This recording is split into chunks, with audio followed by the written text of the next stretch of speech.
మీ business ఏదైనా మీ ఊర్లో promotion చేయాలంటే అది సుమన్ టీవీతోనే సాధ్యం. ఇప్పుడే సంప్రదించండి. పొంగునూరు నిన్న నేను సాయంత్రం వెళ్ళడం జరిగింది. అస్ఫియా చిన్నారి పాప, వాళ్ళ తల్లిదండ్రులకు ఇద్దరు పిల్లలు. మొదటి మగ అబ్బాయి, రెండోది వచ్చి అస్ఫియా వాళ్ళకి జన్మించింది. ఈ పాప సాయంత్రం 7 గంటల వరకు కూడా ఇంటి ముందర ఆడుకుంటూ ఉన్నది. 7:15 కూడా ఒకసారి వాళ్ళ అమ్మగారిపై పిలవడం జరిగితే వచ్చేస్తానని చెప్పడం జరిగింది. వాళ్ళ ఇంటి కుడి భాగం ఉన్న ఒక ఇంటి దగ్గర పోయి అక్కడి నుంచి అట్లే ఆ పాప కిడ్నాప్ అయిపోతుంది. నిన్న చిత్తూరు జిల్లా ఎస్పీ గారికి కూడా నేను మాట్లాడడం జరిగింది.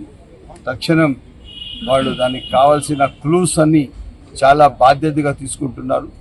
ఎట్టి పరిస్థితుల్లో 2 రోజుల్లో ఆ పాపకు ఎవరు కారణమని తప్పకుండా తెలిసిన తర్వాత పోలీస్ శాఖ, రాష్ట్ర ప్రభుత్వం ఎట్టి పరిస్థితుల్లో ఎవరైతే నేరగాళ్లు ఉన్నారో వాళ్లకు వదిలేది లేదు.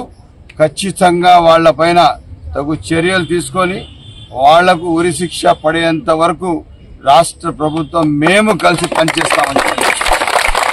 ఇదే కాకుండా వాళ్ళ తల్లిదండ్రులు కూడా నేను హామీ ఇవ్వడం జరిగింది. ఎట్టి పరిస్థితుల్లో బిడ్డ మీది అని మీరు అనుకునే అవసరం లేదు. బిడ్డ ఈ సమాజానికి సంబంధించింది, ఆంధ్ర రాష్ట్ర పౌరులకు సంబంధించిన బిడ్డ. ఇంత అన్యాయంగా, కిరాతకంగా ఈ బిడ్డకు చంపిన వాళ్ళు ఎవరు? వాళ్ళ పరిసర ప్రాంతాల్లో ఉన్న వాళ్ళే.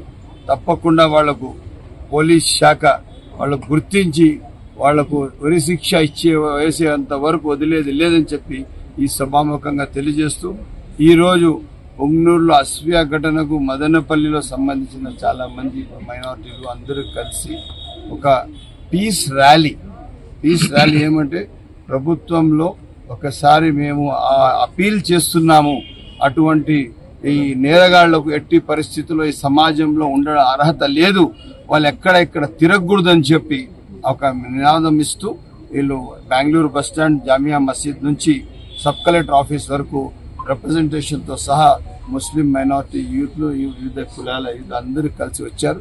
వీళ్ళందరికీ ప్రత్యేక ధన్యవాదాలు. సబ్ కలెక్టర్ గారికి వీళ్ళందరి ద్వారా నేను ఒక 10 మంది తీసుకువెళ్లి నేను రిప్రజెంటేషన్ ఇస్తానని చెప్పి సమావేశంగా తెలియజేస్తున్నాను.